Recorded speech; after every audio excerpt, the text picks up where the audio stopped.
Welcome to English apps. আজকের ক্লাসটি আমরা করব ইম্পর্ট্যান্ট ইউজেস অফ প্রোনাউন, অর্থাৎ প্রোনাউনের গুরুত্বপূর্ণ কিছু ব্যবহার নিয়ে। এর আগের ক্লাসটি আমরা প্রোনাউনের ক্লাসিফিকেশন নিয়ে আলোচনা করেছি, যেটা খুবই গুরুত্বপূর্ণ। যারা ওই ক্লাসটি করোনি এখনই করে নাও, আমি ডেসক্রিপশন বক্সে সেই লিঙ্কটা দিয়ে দিব। তো আজকের ক্লাসটা করব প্রোনাউনের বিভিন্ন ব্যবহার, যেগুলা বিভিন্ন ধরনের প্রতিযোগিতামূলক পরীক্ষায় এসেছে, সেই ব্যবহার সম্পর্কে বা গুরুত্বপূর্ণ পরীক্ষার জন্য সেগুলো নিয়ে আলোচনা করব।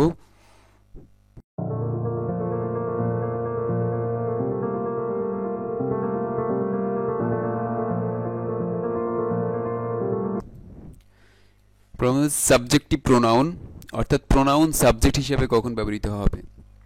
যেমন সাবজেক্টিভ প্রোনাউনগুলো কি কি, যেমন আই, উই, হি, শি, দে, এই যে সাবজেক্টিভ প্রোনাউনগুলো, এগুলো কোথায় কোথায় ব্যবহৃত হবে? ভার্বের সাবজেক্ট হিসেবে ব্যবহৃত হবে সাবজেক্টিভ প্রোনাউন।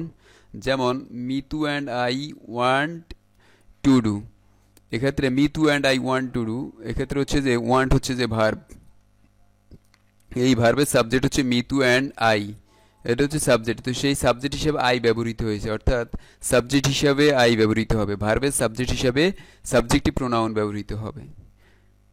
দ্বিতীয় নিয়মটা হচ্ছে যে বি ভার্বের পরে, বি ভার্ব কি? Am, is, are, was, were, এই পাঁচটা ভার্বকে হচ্ছে বি ভার্ব বলা হয়। Am, is, are, was, were, এই পাঁচটা ভার্বকে বি ভার্ব বলা হয়। এই পাঁচটা ভার্বের যে কোনো একটা ভার্বের পরে যদি প্রোনাউন আসে, তাহলে সেটা প্রোনাউনের সাবজেক্টিভ ফর্ম বসবে। যেমন এক্সাম্পল দেওয়া আছে, it was she whom everyone wanted to win. এখানে ওয়াজ রয়েছে বি ভার্ব, এই ওয়াজ হচ্ছে বি ভার্ব, বি ভার্বের পরে সাবজেক্টিভ প্রোনাউন বসেছে শি, অর্থাৎ এখানে ইট ওয়াজ হার হবে না, বরং ইট ওয়াজ শি হবে। কেননা আমরা পড়েছি বি ভার্বের পরে সাবজেক্টিভ প্রোনাউন বসে, তাই ওয়াজের পরে শি সাবজেক্টিভ ফর্ম বসেছে। So dot dot as dot dot as, এবং দেনের পরে সাবজেক্টিভ প্রোনাউন হবে যদি সাবজেক্টের সাথে তুলনা, অর্থাৎ এই যে so dot dot as, as dot dot as এবং দেন, এই এজ এবং দেনের পরে সাবজেক্টিভ প্রোনাউন বসবে যদি সাবজেক্টের সাথে তুলনা করা হয়, কিন্তু যদি অবজেক্টের সাথে তুলনা করা হয় তাহলে অবজেক্টিভ প্রোনাউন বসবে। যেমন he is taller then I, সে আমার চেয়ে লম্বা। এখানে হচ্ছে যে এই যে দেনের পরে হচ্ছে যে আই বসেছে, সাবজেক্টিভ প্রোনাউন বসেছে। কেন? কারণ এটা সাবজেক্টের সাথে তুলনা করা হয়েছে। সাবজেক্ট কিন্তু হি, এই হি এবং আই এই দুইটার সাথে কম্পেয়ার করা হয়েছে। সে এবং আমি দুইজনের মধ্যে কে বড়? সে বড়, সে লম্বা। এই যে দুই সাবজেক্টের সাথে তুলনা করার কারণে, হি এর সাথে তুলনা করার কারণে এখানে আই সাবজেক্টিভ ফর্ম বসেছে। সেকেন্ড এক্সাম্পলটা দেখি, my teacher loves me more than হিম, আমার শিক্ষক আমাকে ভালোবাসে মোর দ্যান হিম, তার চেয়েও আমাকে বেশি ভালোবাসে। এখানে এই যে দেন রয়েছে, দেনের পরে হিম রয়েছে, হিম হয়েছে। কেন হিম হয়েছে? কারণ এই তুলনাটা করা হয়েছে অবজেক্টিভের সাথে, মি এর সাথে। মি এবং হিম এই দুইজনের সাথে তুলনা করা হয়েছে। আমার এবং তার মধ্যে হচ্ছে আমাকে বেশি ভালোবাসে, এই যে মিটাও অবজেক্টিভ ফর্ম, তাই হিমটাও অবজেক্টিভ ফর্ম হয়েছে। এখানে যদি অবজেক্টের সাথে তুলনা করা হয় তাহলে হচ্ছে অবজেক্টিভ ফর্ম বসবে, আর যদি সাবজেক্টের সাথে তুলনা করা হয় তাহলে সাবজেক্টিভ ফর্ম বসবে। এই হচ্ছে যে নিয়ম। এখন আমরা কিছু কিছু কিছু কোশ্চেন সলভ করি, যেগুলো বিগত সালে বিভিন্ন কোশ্চেন পরীক্ষায় এসেছে। যেমন ঢাকা বিশ্ববিদ্যালয় 2006-07 সেশনে একটা কোশ্চেন এসেছে, the captain dash had I score of 30। এখানে হ্যাডটা হচ্ছে মেইন ভার্ব, এই ভার্বের সাবজেক্ট হিসাবে আমরা পড়েছি সাবজেক্টিভ ফর্ম বসবে। সাবজেক্টিভ প্রোনাউন কোনটা রয়েছে এখানে? The captain, Joy and me, এটা অবজেক্টিভ ফর্ম, সুতরাং এটা হবে না। Joy and myself, myself reflexive pronoun, subject হিসেবে ব্যবহৃত হবে না, তাই এটাও হবে না। জয় অ্যান্ড আই, এটা সাবজেক্টিভ ফর্ম হিসাবে আছে, এটা হবে। জয় অ্যান্ড আস এখানে অবজেক্টিভ ফর্ম, তাই এটাও হবে না। সুতরাং জয় অ্যান্ড আই হচ্ছে সঠিক উত্তর। The captain, Joy and I had I score of 30, এটা হচ্ছে যে কারেক্ট অ্যান্সার। দ্বিতীয় আরেকটা কোশ্চেন দেখি, Shamim and dash R going to the cinema. এখানে আর হচ্ছে যে ভার্বের সাবজেক্ট হিসাবে বসবে, তো সাবজেক্ট হিসাবে সাবজেক্টিভ ফর্ম বসে। তো এক্ষেত্রে সাবজেক্টিভ ফর্ম মি অবজেক্টিভ, এটা হবে না। মাইসেলফ রিফ্লেক্সিভ হবে না। মাই পজিটিভ অ্যাডজেক্টিভ, এটাও হবে না। একমাত্র আই রয়েছে সাবজেক্টিভ ফর্ম, সাবজেক্টিভ প্রোনাউন, তাই হবে Shamim and I are going to the cinema, এটা হচ্ছে যে option D correct answer. It is dash not I who wants more, কি হবে এখানে? ইট ইজ, ইটস মানে কি? ইট ইজ অ্যাপোস্ট্রোফিয়াস মানে হচ্ছে এখানে ইজ রয়েছে, ইজটা হচ্ছে বি ভার্ব, বি ভার্বের পরে সবসময় সাবজেক্টিভ ফর্ম বসে, সাবজেক্টিভ প্রোনাউন। তো এখানে অপশনের মধ্যে সাবজেক্টিভ প্রোনাউন রয়েছে দুইটাতে, বি এবং সি। এ নম্বরে মি রয়েছে অবজেক্টিভ, এটা হবে না। ডি নম্বর হিম রয়েছে, এটাও অবজেক্টিভ ফর্ম, এটাও হবে না। কারণ বি ভার্বের পরে সাবজেক্টিভ প্রোনাউন বসে, তাই বি এবং সি এর মধ্যে যে কোনো একটা হবে। বিতে রয়েছে হি, সিতে রয়েছে আই। এখন অর্থটা আমরা দেখি, ইট is dash not I. Not I মানে আমি না, তার মানে কি সে, তাহলে এখানে হি হবে। It is he not I who wants more. এখানে হি যে হয়েছে এটার আর একটা সিম্পল হচ্ছে এখানে যে হু ওয়ান্টস, এখানে ওয়ান্টস ভার্বের সাথে এস বাই এস রয়েছে, থার্ড পারসন সিঙ্গুলার, তার মানে এই হুটার রিলেটিভ প্রোনাউন এখানে অ্যান্টিসিডেন্টটা হচ্ছে থার্ড পারসন সিঙ্গুলার হবে, তাই এখানে থার্ড পারসন সিঙ্গুলার হচ্ছে হি। তাহলে হি ওয়ান্টস মোর, হি এর ভার্ব হচ্ছে ওয়ান্টস, রিলেটিভ প্রোনাউন দিয়ে এখানে ওয়ান্টস হয়েছে, তাই it is he not I who wants more. C ইউনিটে এসেছে ঢাকা বিশ্ববিদ্যালয় 2005-06 সেশনে এবং একই কোশ্চেন এসে 2007-08 সেশনে। এই প্রশ্নটা একটু দেখি। It was dash, it was us who had left before he arrived. এই যে আজ থেকে শুরু করে শেষ পর্যন্ত এটাতে ভুল রয়েছে, এটা সঠিক অপশন করতে হবে। তো আমরা জানি যে এখানে ওয়াজ হচ্ছে যে বিভার্বের পরে সাবজেক্টিভ ফর্ম বসে, তো সাবজেক্টিভ ফর্ম কোনটা কোনটা রয়েছে, এ নাম্বারে নাই সুতরাং এটা হবে না, বি নাম্বারে আছে এটা হতে পারে, সি নাম্বারে আছে এটা হতে পারে, ডি নাম্বারে আস রয়েছে এটা হবে না, ই নাম্বারে রয়েছে উই, তাহলে এটা হতে পারে। তাহলে বি সি ই এর মধ্যে যে কোনো একটা অপশন হতে পারে।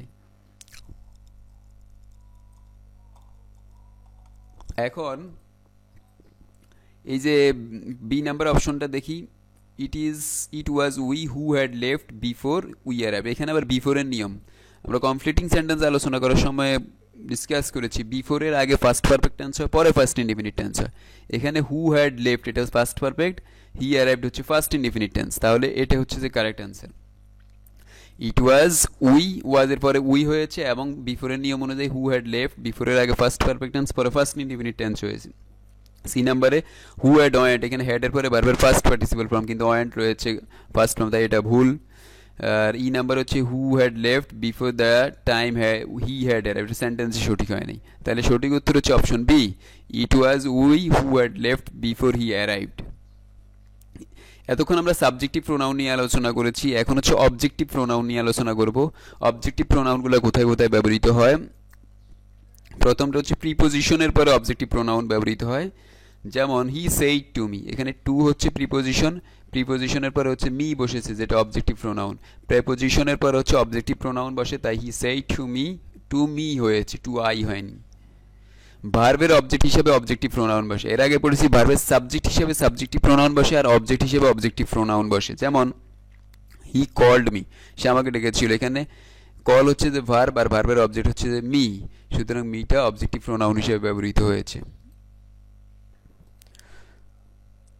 লেটের পরে অবজেক্টিভ ফর্ম বসে, যেমন let me do the work, এখানে লেটের পরে অবজেক্টিভ ফর্ম মি বসেছে, কারণ আমরা নিয়মে পড়েছি লেটের পরে অবজেক্টিভ ফর্ম বসে, অবজেক্টিভ প্রোনাউন বসে, তাই লেট মি হয়েছে। লেট মি, লেট আচ, লেট হিম, লেট হার, লেটের পরে যদি কোনো প্রোনাউন আসে সেটা অবজেক্টিভ প্রোনাউন বসবে। ইনফিনিটিভ পার্টিসিপল বা জিরান্ডের পরে অবজেক্টিভ প্রোনাউন বসে, অর্থাৎ ইনফিনিটিভ জিরান্ড পার্টিসিপল এগুলোর পরে যদি কোনো প্রোনাউন আসে সেটা হচ্ছে যে অবজেক্টিভ প্রোনাউন বসে, যেমন হি ট্রাইড টু ফলো, এখানে টু ফলো হচ্ছে যে ইনফিনিটিভ এবং ইনফিনিটিভের পরে মি হয়েছে অবজেক্টিভ প্রোনাউন, কারণ ইনফিনিটিভের পরে যদি কোনো প্রোনাউন আসে সেটা অবজেক্টিভ প্রোনাউন হবে। After dropping Roni and him, এখানে এই যে ড্রপিং ভার্ব প্লাস আইএনজি, এখানে হচ্ছে যে আফটার ড্রপিং রনি এটা পার্টিসিপল হিসেবে ব্যবহৃত হয়েছে। এই ড্রপিং পার্টিসিপলের পরে যে হিম রয়েছে অবজেক্টিভ প্রোনাউন বসেছে, অর্থাৎ পার্টিসিপলের পরে অবজেক্টিভ প্রোনাউন বসবে, জিরান্ড বা পার্টিসিপলের পরে অবজেক্টিভ প্রোনাউন বসে, তাহলে after dropping Roni and him from the company I got relaxed. এখন আমরা কিছু কোশ্চেন সলভ করি যেগুলো বিগত সালে বিভিন্ন পরীক্ষায় এসেছে, যেমন ঢাকা বিশ্ববিদ্যালয় বি ইউনিটে 2016-17 সেশনে একটা কোশ্চেন এসেছে, the first half to of the game belong to us, the second half to dash. এই কোশ্চেনটা হচ্ছে আমাদের সেশনে এসেছে, আমরা যখন ঢাকা বিশ্ববিদ্যালয়ে ভর্তি পরীক্ষা দিয়েছি ডি ইউনিটে এই কোশ্চেনটা এসেছে এবং হচ্ছে যে সঠিক অ্যান্সার দিতে পেরেছি আলহামদুলিল্লাহ। এখানে টু হচ্ছে যে প্রিপোজিশন, এই প্রিপোজিশনের পর হচ্ছে অবজেক্টিভ ফর্ম বসে, আমরা নিয়মে পড়েছি, তো টু এর পর হচ্ছে এখানে অবজেক্টিভ ফর্ম কোনটা রয়েছে, দ্যাম রয়েছে, তাই এখানে দ্যাম হবে সঠিক উত্তর অপশন ডি, কারণ আমরা পড়েছি প্রিপোজিশনের পরে অবজেক্টিভ প্রোনাউন বসে, তাই এখানে টু দ্যাম হবে। এছাড়াও যদি আরেকটু টেকনিক্যালি বিষয়টা দেখি, the first half of the game belong to আস, কমার আগে টু আস রয়েছে, অর্থাৎ টু এর পরে অবজেক্টিভ রয়েছে, তার সেকেন্ড হাফ টু তো একই নিয়ম হবে। কোশ্চেনটা যথেষ্ট সহজ ছিল যদি টেকনিক্যালি কেউ চিন্তা করে, কারণ আগেই তো এখানে দেওয়া আছে যে টু আস, কোশ্চেনে অনেক সময় অ্যান্সার থাকে, যেমন টু আস রয়েছে তার মানে পরেরটা টু দ্যাম হবে, খুব ইজি কোশ্চেন ছিল। তারপরে দেখি বিটুইন ড্যাশ, বিটুইন হচ্ছে একটা প্রিপোজিশন, এটা হচ্ছে যে বিটুইন প্রিপোজিশন, প্রিপোজিশনের পরে অবজেক্টিভ ফর্ম বসে। তো এখানে যে অপশনগুলো রয়েছে A number you and I, I রয়েছে সাবজেক্টিভ প্রোনাউন, তো এটা হবে না। বি নাম্বার হচ্ছে আই অ্যান্ড ইউ, এটা সাবজেক্টিভ প্রোনাউন, এটাও হবে না। সি নাম্বার হচ্ছে ইউ অ্যান্ড মি, ইউ এর অবজেক্টিভ ফর্ম ইউ আর আই এর অবজেক্টিভ ফর্ম হচ্ছে মি, তো এটা হচ্ছে যে সঠিক উত্তর। Between you and me, this is the greatest book I have ever read, এটা হচ্ছে যে correct option, option C, you and me, between you and me হবে। রাজশাহী বিশ্ববিদ্যালয় 2005-06 সেশনে একটা কোশ্চেন এসেছে, choose the correct sentence. Let he, আমরা লেটের একটা নিয়ম পড়েছি, লেটের পরে অবজেক্টিভ প্রোনাউন বসে, তো লেটের পরে হি রয়েছে, এটা উত্তর হবে না। বি নাম্বারে লেটের পরে হি রয়েছে, এটাও উত্তর হবে না।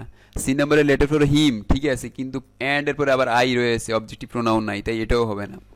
সঠিক উত্তর হচ্ছে option D, let him and me go. এখানে লেটের পরে অবজেক্টিভ প্রোনাউন বসবে, তাই লেট হিম অ্যান্ড মি হয়েছে, let me and let him objective pronoun, তাহলে অপশন ডি হচ্ছে কারেক্ট অ্যান্সার। আরেকটা কোশ্চেন দেখি, after dropping dash from the company I got relaxed. After dropping, এখানে তো সাবজেক্টের অবস্থায় আছে, কারণ এখানে এই পুরাটাই হচ্ছে এটা ফ্রেজ, আর এই আফটার ড্রপিং আই গট এটা হচ্ছে যে ইয়ে, তাই এখানে আফটার ড্রপিং এখানে সাবজেক্টিভ অবস্থায় রয়েছে, বা হচ্ছে যে এখানে এই যে ড্রপিংটা, এই ড্রপিংটা হচ্ছে যে কি, ড্রপিংটা হচ্ছে যে এখানে পার্টিসিপল, পার্টিসিপলের পরে কি বসে, আমরা একটু আগে নিয়মে পড়ে আসছি যে ইনফিনিটিভ জিরান পার্টিসিপলের পর অবজেক্টিভ প্রোনাউন বসে, তো এখানে অবজেক্টিভ প্রোনাউন কোনটা, after dropping Robert and him, option A হচ্ছে সঠিক উত্তর। কারণ ড্রপিংটা হচ্ছে যে verb plus ING, verb plus আইএনজির পরে হচ্ছে যে অবজেক্টিভ প্রোনাউন বসে, তাই রবার্ট অ্যান্ড হিম হয়েছে। After dropping Robert and, after dropping Robert and him from the company I got relaxed, পার্টিসিপলের পরে হচ্ছে অবজেক্টিভ প্রোনাউন বসেছে, তাই রবার্ট অ্যান্ড হিম হয়েছে। এবার আমরা পজিটিভ অ্যাডজেক্টিভ পড়বো, এটা হচ্ছে যে একটা শখ থেকে এসেছে, আমরা এই ছকটা হচ্ছে যে প্রথমেই আলোচনা করেছি, পার্ট ওয়ানে আলোচনা করেছি পার্সোনাল প্রোনাউন যখন ডিসকাশন করেছি, অর্থাৎ প্রোনাউনের বিভিন্ন ভেরিয়েশন, তখন হচ্ছে যে subjective pronoun, objective pronoun, positive adjective, positive pronoun, এখন এগুলো বিস্তারিত আলোচনা করছি। তো এই যে পজিটিভ অ্যাডজেক্টিভটা কোথায় ব্যবহৃত হয়, নাউনের পূর্বে ব্যবহৃত হয়, প্রথম নিয়ম। যেমন example, this is my phone, এখানে ফোন হচ্ছে যে নাউন, এই নাউনের পূর্বে মাইটা হচ্ছে যে পজিটিভ অ্যাডজেক্টিভ, মাই ফোন এখানে ব্যবহৃত হয়েছে, this is my phone. Her beauty charms us, এখানে বিউটি হচ্ছে যে নাউন, নাউনের পূর্বে পজিটিভ অ্যাডজেক্টিভ বেশি বসে, তাই এখানে হার বসেছে, হার বিউটি চার্মস আস, তাহলে নিয়মটা নাউনের পূর্বে প্রোনাউন আসলে সেটা পজিটিভ ফর্ম বসবে, তাই এখানে পজিটিভ অ্যাডজেক্টিভ হিসেবে ব্যবহৃত হয়, হার এবং মাই বসেছে।